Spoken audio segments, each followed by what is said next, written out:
아멘. 네, 하나님께서 저와 여러분에게 하늘에 신령한 모든 복을 쏟아 부어 주시면서 저와 여러분을 하늘의 복을 받은 자라고 축복하셨습니다. 정말 하나님의 복을 받은 자는 어, 무엇을 갖고 있을까요? 진짜 하나님의 복을 받은 자는 무엇을 보면서 살아갈까요? 정말 하늘의 복을 받은 자는요, 무엇을 가지고 있냐? 하나님이 그려놓으신 큰 그림을 가지고 인생을 살아갑니다. 내가 갖고 싶은 그림을 갖는 것이 아니라 하나님이 창세전에 영세전에 우리를 위해 미리 그려놓으신 그 큰 그림을 가지고 사는 게 하늘의 복을 받은 사람입니다. 그 하나님의 큰 그림은 무엇이냐면요, 모든 인간은 하나님 만나야 행복하다는 거예요. 모든 인간은 하나님 떠나서 불행하다는 거예요. 그래서 그 인간이 하나님과 함께 할 때, 창세기 1장 27절을 회복할 때, 하나님이 늘 나와 항상 함께 하심이 믿어질 때, 그때 행복하다는 것을 아는 게, 그걸 보는 게 하나님의 큰 그림을 가진 자입니다. 요셉의 형들도요, 하나님께서 하늘의 복을 준 사람들이었습니다. 요셉의 형들도 렘넌트였습니다. 그런데 이 요셉의 형들은 뭘 못 갖고 있었냐? 하나님의 큰 그림을 가지고 있지 않았던 거예요. 내가 갖고 싶은 그림, 그게 뭐냐? 내가 더 사랑받고 싶어, 내가 더 인정받고 싶어, 내가 더 드러나고 싶어. 아버지는 왜 요셉만 사랑해? 그러니까 자기가 가지고 있는 그 작은 그림을 가지고 있으니까요, 그 작은 그림을 가지고 세상을 보니까 하나님이 그려놓으신 큰 세상을 보지 못하고 내가 보고 싶은 대로만 세상을 보는 거예요. 아빠는 요셉만 사랑해, 아빠는 요셉만 좋아해, 이것만 보는 거예요. 또 요셉은 항상 우리가 잘못한 거, 우리가 양을 치다가 잠깐 쉴 때 하필 요셉이 와가지고 우리를 보고 아버지에게 다 고자질해가지고 마치 우리는 항상 일 안 하는 사람인 것처럼, 나도 열심히 일하는데 아버지에게 항상 우리는 열심히 일 안 하고 띵가띵가 노는 사람처럼 그렇게 요셉이 우리를 만들었구나 하고 작은 그림 속에서 이 요셉의 형들이 살아가는 거예요. 그게 하나님이 주신 복이거든요. 하나님이 요셉을 통해 요셉의 형들이 성실하고 바르게 일하도록 하나님이 형들을 축복하고 계시는데, 그 작은 그림 속에 갇혀 있으니까 요셉이 고자질하네, 이런 시선으로만 보는 거예요. 세상을 항상 자기 중심적으로 해석하는 거죠. 하나님께서 우리를 큰 그릇으로 만드시려고 늘 하나님 앞에서 일하도록 요셉을 파수꾼으로 보내셨구나. 우리를 이렇게 어렸을 때부터 바르게 일할 수 있는 그릇을 준비시켜 가시는구나, 하나님 감사합니다 하고 이렇게 하나님의 은혜를 받는 게 아니라, 은혜를 아는 게 아니라요, 다 자기 중심적으로만 생각하니까 또 나를 저렇게 판단하네, 또 나를 저렇게 찍네, 이렇게 해석을 하는 거예요. 그러니까 요셉의 형들이요, 성장을 하지 못하는 거죠. 늘 자기밖에 모르고 자기 성공밖에 모르고 자기 이익밖에 모르는 그 사단의 망대에 딱 잡혀가지고요, 평생을 창세기 36, 11장에서 사는 거예요. 어렸을 때부터 그렇게 사니까 커서도 어떻게 살죠? 커서도 똑같이 사는 거예요. 커서도 요셉이 우리를 해치지 않을까? 요셉이 우리를 죽이려고 하지 않을까? 아버지가 이제 돌아가셨으니 요셉이 또 우리를 이렇게 하지 않을까? 이런 수준으로 사는 거죠. 이 속에서 살면요, 응답을 받아도 어떤 고백이 나오는지 아십니까? 감사가 나오지 않고요, 다행이다, 다행이다, 큰일 날 줄 알았는데 다행이다, 이 수준에서 사는 거예요. 늘 마음이 불안하고 두려우니까요, 문제 해결되면 다행이다, 감사가 아니고 하나님이 은혜 주셨다가 아니라 더 큰일 벌어지지 않아서 다행이다. 하나님의 자녀가 하늘의 신령한 복을 받은 사람들이 그 수준으로 사는 거죠. 요셉의 형들이요, 그냥 그 수준으로 인생을 살아가는 거예요.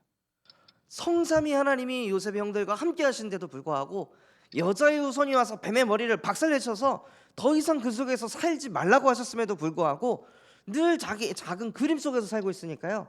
수준이 항상 아우 다행이다. 아유 이제 좀 숨 좀 쉬겠네. 이 수준으로 하루하루 살아가는 거예요. 요셉 또한도 그 하나님의 큰 그림을 보지 못했다면 어떤 인생을 살았을까요? 하나님께서 요셉의 기도를 듣고 요셉이 항상 했던 게 나로 말미암아 모든 족속이 복을 받게 될 것이다. 늘 요셉이 이 기도에 단을 쌓았잖아요.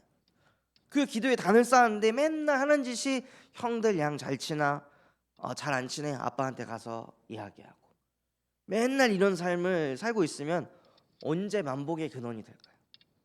그래서 하나님께서는 요셉의 기도를 들으시고 하나님은 그 요셉을 그 속에서 건지셔가지고 세계복음을 수 있는 애굽 땅으로 인도하신 거예요. 근데 요셉이 하나님의 큰 그림을 보지 못하면 내가 왜 이런 일을 당해야 돼? 아니 하나님 나를 복의 근원으로 축복한다고 하셨는데 왜 나를 노예로 끌고 가시는 거예요? 왜 내가 이런 인생을 살아야 되는 거예요? 그 작은 그림 속에 갇혀 있으면요 하나님의 큰 그림을 보지 못하고 평생을 하나님 원망하면서 어떻게 하면 이 노예에서 해방받을 수 있을까? 어떻게 하면 이 지긋지긋한 이 무시와 핍박과 멸시 속에서 내가 빠져나올 수 있을까? 늘 이 속에서 허덕이다가 인생이 끝났겠죠. 하나님의 큰 그림을 보지 못하면. 요셉이 노예로 끌려갔을 때 무슨 얘기를 들었을까요? 저거는 진짜 저주받은 인간이야. 얼마나 저주받았으면 지 친형들이 자기를 갖다 대다 팔았겠어. 저거는 진짜 저주받은 인간이야 하고 온갖 사람들이 요셉을 손가락질하고 멸시하고 조롱했겠죠. 그때 요셉이 큰 그림을 보지 못하면요 무너지는 거예요. 망했다고 생각하는 거예요. 늘 하나님 원망하면서 살아야 되는 거예요. 그런데 요셉은 그때 무엇을 붙잡았냐? 완전한 구원을 믿었던 거예요. 주변의 사람들이 이렇게 조롱하고 이런 말하고 저런 말 하는데 요셉은 무엇을 붙잡았냐? 여자의 후손이 와서 뱀의 머리를 상하게 할 것이다.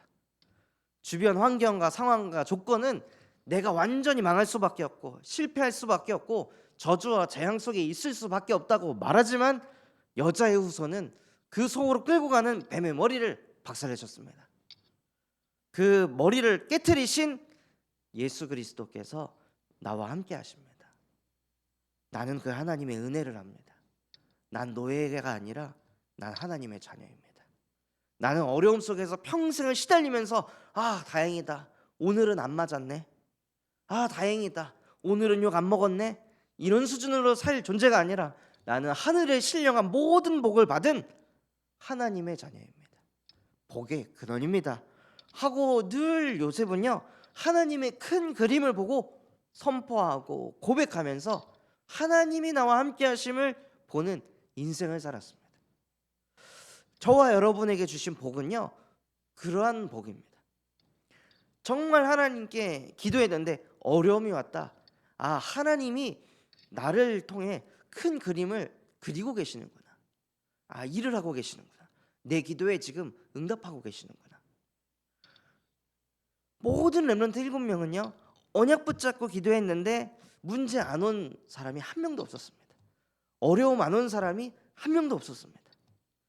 모든 게 기도 응답이었던 거예요. 문제가, 어려움이, 갈등이, 위기가 하나님이 나의 기도에 지금 응답하고 계시는구나 하고 이 큰 그림을 보시는 거죠. 제가 이제 군산 왔다 갔다 하면서 원래 좀 허리가 안 좋았었는데요. 그 장거리 운전을 하다 보니까 허리가 계속 안 좋아지더라고요. 그래서 이 건강을 두고 하나님 나에게 체력을 주시옵소서 하고 이렇게 계속 기도했단 말이에요.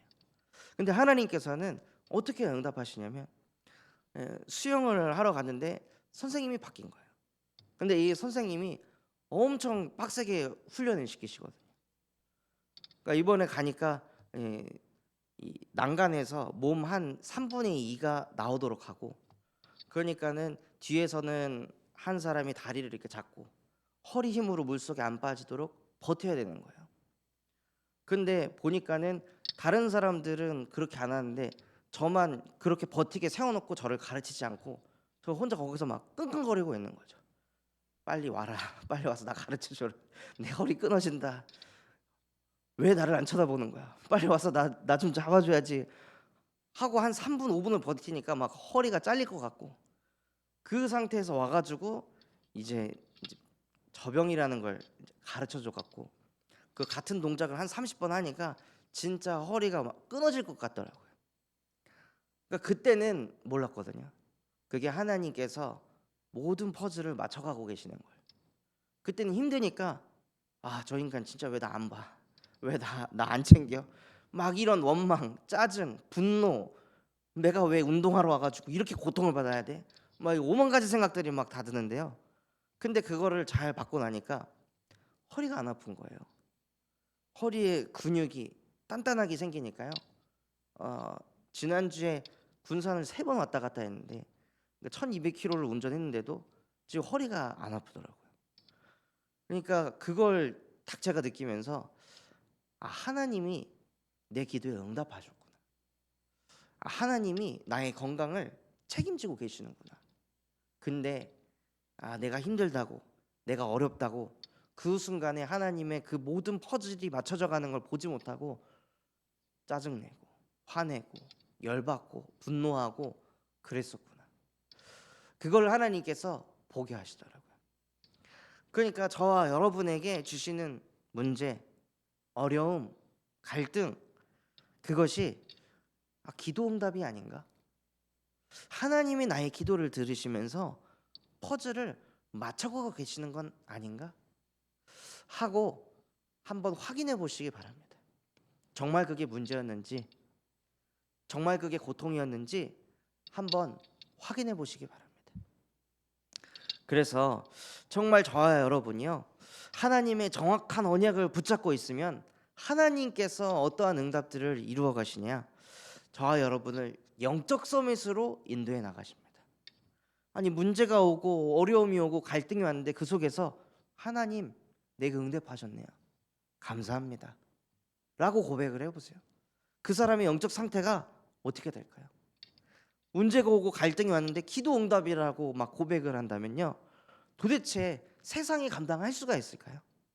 공중권세 잡은 자, 이 세상 통치자, 악의 영들이 문제 줘가지고 어려움 줘가지고 무너지도록 막 만들려고 했는데 오히려 그 속에서 하나님의 숨은 뜻을 찾고 하나님의 숨은 계획을 찾고 하나님이 나의 기도에 응답하셨구나, 다행이다가 아니라 하나님 내게 은혜 주셔서 감사합니다 라고 고백한다면 그 사람의 영적 상태는 어떻게 될까요? 영적 서밋이 될 수밖에 없습니다. 그래서 하나님께서는 저와 여러분에게 그 응답을 반드시 주실 줄 믿습니다. 하늘의 복을 우리에게 쏟아 부어주셨기 때문에 그 복을 받은 자들은요, 당연히 영적 서밋의 축복을 누려야 됩니다. 그래서 정말 하나님 내게 하늘의 신령한 모든 복을 쏟아 부어주셔서 영적 서밋의 축복을 누리게 하여 주시옵소서.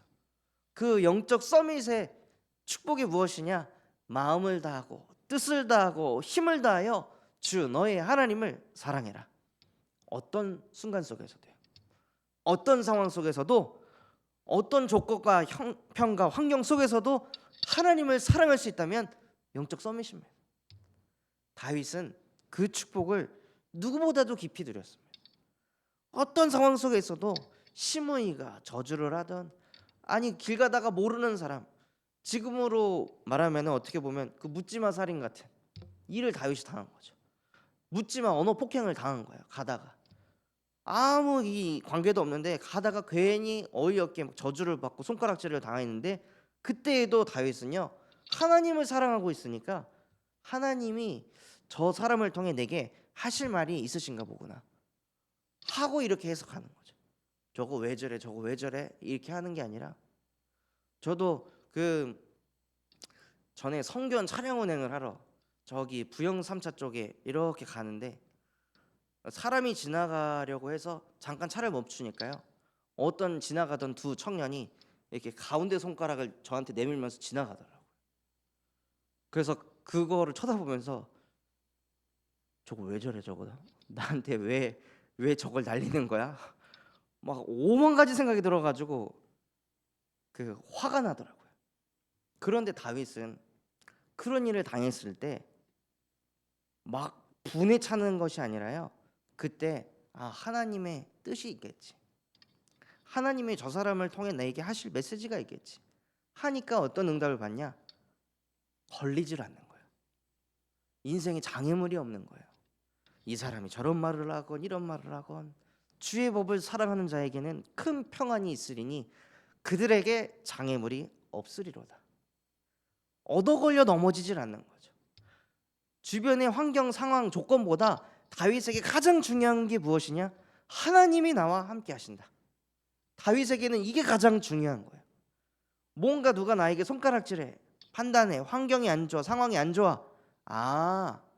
지금 사단이가 나와 하나님의 관계를 이간질시키려고 하는구나. 지금 사단이가 하나님이 나와 함께 하심을 못 누리게 하고 자꾸 이 문제에 빠지도록 만들려고 하는구나. 나 안 속지. 나 여기 안 끌려가지. 여자의 후손이 와서 뱀의 머리를 이미 박살내셨다 하고 딱 끝을 내고 다윗은 무엇하냐? 하나님과 함께하는 것에 집중했습니다. 그게 진짜 영적 서밋이 받을 응답인 거죠. 그러니까 늘 하나님 바라보고 하나님 집중하니까 나와 안 맞는 사람을 만나도 그 사람을 담을 수가 있는 거예요. 나와 맞지 않는 사람을 만나도 그 사람을 품을 수가 있는 거예요. 그래서 다윗을 죽이려고 자기 아들이 쿠데타를 일으켰음에도 불구하고 절대 압살롬 죽이지 마라. 절대 압살롬 공격하지 마라. 기다려줘라. 하고 신하들에게요. 그 영적 서밋의 그릇을 보여줬습니다. 진짜 영적 서밋의 축복을 누리면요. 사람이 품어집니다. 예수님께서도 가르쳐 주셨죠. 많은 사람들이 예수님에게 도대체 가장 큰 계명이 무엇입니까? 하나님의 말씀 중에 우리가 정말 지켜야 될 게 무엇입니까? 라고 예수님께 질문을 하니까 예수님께서 이렇게 답변하셨습니다. 너는 마음을 다하고 뜻을 다하고 힘을 다하여 주 너의 하나님을 사랑해라. 이것이 가장 크고 첫째 되는 계명이다. 그리고 그렇게 너희가 하나님 사랑이 되면 네 이웃을 내 몸과 같이 사랑해라. 이것이 둘째 계명이다. 라고 가르치셨습니다. 하나님 사랑이 되면 영혼 사랑이 된다는 것입니다. 나는 왜 이렇게 영혼 사랑이 안 되지? 내가 하나님 사랑이 안 되는구나. 하나님께서는 2, 3, 7, 5 천종족을 사랑하시잖아요.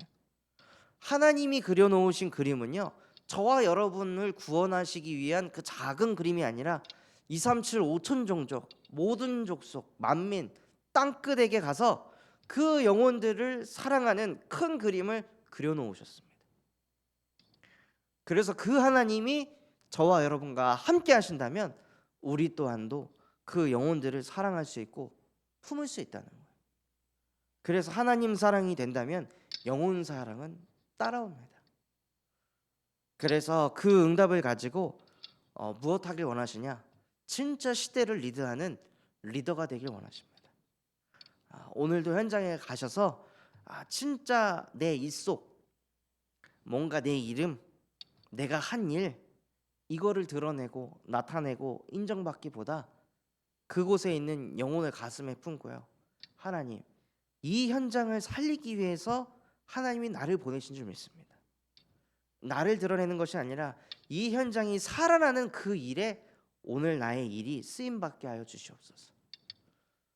이곳에 있는 현장의 모든 영혼들에게 빛을 비출 수 있도록 하나님 오늘 나를 사용하여 주시옵소서 하고 기도하고 인도받으셔서요, 정말로 시대를 현장을 리드하는 하늘의 복을 받은 자의 그 축복을 누리시기 바랍니다. 그래서 정말 우리에게 주신 그 기도 제목처럼 이 이스라엘 백성들이 환난을 당했을 때 다른 곳에다가 기도한 게 아니라요, 하늘에 계신 주여. 예수님께서도 기도를 이렇게 가르치셨죠. 너희는 이렇게 기도해라. 하늘에 계신 아버지여, 이름이 거룩히 여김을 받으시오며. 하늘에 계신 우리 주 하나님께 기도하시기 바랍니다. 정말 어려움이 오고 이 이스라엘 백성들처럼 누가 막 손가락질하고 핍박이 오고 환란이 왔을 때 억울해요 하고 그 무너지는 게 아니라, 하늘에 계신 주여, 하늘에 계신 아버지여, 지금 나의 기도를 들어주시옵소서. 그래서 이 모든 상황 조건 속에서 하나님의 뜻을 찾는 자가 되게 하여 주옵소서. 상처 붙잡는 사람 되지 않게 하시고, 갈등 붙잡고 사람의 말 붙잡는 것이 아니라 눈에 보이지 않는 그 하나님의 응답을 볼 수 있는 눈을 열어주시옵소서 하고, 하늘에 계신 주께 기도하시면서 하나님의 큰 그림을 보시는 오늘 하루가 되시기를 예수 그리스도의 이름으로 기도하겠습니다. 우리 받은 말씀 가지고 합심해서 기도하도록 하겠습니다. 하나님, 정말로 하늘의 복을 가진 자로서 하나님이 주신 그 큰 그림을 볼 수 있는 영안을 열어 주시옵소서. 또한 237 5천 종족에게 예수 그리스도의 복음을 증거하시는 우리 류광수 목사님과 담임 목사님에게 성령의 충만함을 더하여 주시옵시고, 이번 주에 진행되어지는 태영아 수련회, 또한 9월 달에 인도받을 우리 제주 순회 캠프를 통해 하나님이 원하시는 제주도의 전도 운동이 일어나게 하여 주옵소서. 그런 마음과 중심을 담고 우리 합심해서 기도하겠습니다.